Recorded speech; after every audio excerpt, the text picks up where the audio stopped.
tweede landelijke B strijden maar liefst 5 Limburgse teams om de punten. Zaterdag stonden er 2 derbies op het programma. Het moment dus om de ploegen wat beter te leren kennen. Beter vrij spelen en ballen veel sneller laten gaan. Ja, we houden veel te lang die bal bij. Stevoort neemt het in eigen huis op tegen Lummen. Een duel in de onderste regionen van het klassement. Op dit moment staan we niet zo goed, met name staan laatste. Dus het ziet er op zich niet zo goed uit voor ons. Maar we wisten vooraf waar we begonnen bij de start van het seizoen. En het is alleszins een zeer leerrijke ervaring voor onze zeer jonge ploeg. In de landelijke competitie kiezen de teams vooral voor een mix tussen ervaring en jong talent. Ook Stevoort. Wij blijven een club die op alle niveaus wil strijden. Dus iedereen op zijn niveau laten basketten. Dat is voor ons een grote boodschap. Dus niet alleen onze A-ploeg primeert niet alleen. Dus ook de B, de C, de dames. Op alle niveaus willen wij iedereen onderdak geven. We zijn mathematisch nog niet zeker van te dalen. Dus we spelen nog altijd om erin te blijven. Ook al beseffen we dat dat zeer moeilijk zal zijn. De bedoeling is gewoon van match per match te spelen. Zo goed mogelijk te spelen. En laat ons hopen er nog een stuk of 2, 3 te winnen. En waarom niet hier vanavond? In die operatieredding neemt Lummen een slechte start. Ze moeten met 85-77 de duimen leggen voor een sterker Stevoort. Stevoort lijkt zo weer wat zekerder van behoud.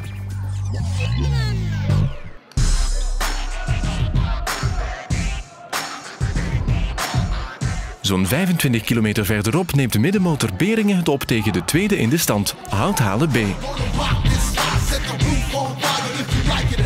De ambitie is om nog zoveel mogelijk matchen te winnen. We spelen nog tegen allemaal ploegen boven ons, waaronder Geel en Zottegem, de 2 leiders in de reeks. En we gaan die allebei proberen te winnen thuis. En we kunnen dat ook, denk ik. Ja, voor de rest probeer wanneer we mij een avond krijgen. Ik kan dat eens een keer vragen. Hè? De tweede ploeg van QV Houthalen speelt met andere doelen in tweede landelijke. Ja, tweede landelijke ploeg blijft een opleidingsploeg. Hè. Of nu tweede landelijke is of eerste landelijke, dat speelt eigenlijk geen rol. De spelers die hierbij komen, die hier moeten spelen, die moeten voldoende speeltijd kunnen krijgen en die moeten ze kunnen ontplooien. En dat is dan de bedoeling van de tweede ploeg. En dat zal altijd de bedoeling blijven. Welke reeks ook, eerste of tweede landelijke, dat speelt geen rol. Wij zijn veruit de grootste ploeg in tweede landelijke. Dus we hebben 6 meters, constant 6 meters op het veld, dus 3 keer 2 meter op het veld. De meeste ploegen hebben zelfs geen speler van 2 meter, dus dat maakt het iets gemakkelijker om te spelen in de hoogte natuurlijk. Tegen die grote jongens is Beringen niet opgewassen. Ze kunnen lang het evenwicht houden, maar gaan strijden ten onder met 63-72.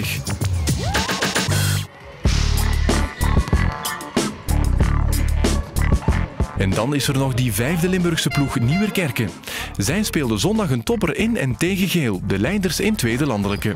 De ambitie was of is van het team om evenveel wedstrijden te winnen als te verliezen. Dus ik hoop op resultaten te komen van 13 winstwedstrijden en dan 13 verlieswedstrijden. En dan denk ik dus dat we die 6e positie kunnen handhaven. Wat in feite dus zeer groot succes zou zijn voor Nieuwerkerke. Maar ook in de Kempen geldt de wet van de sterkste.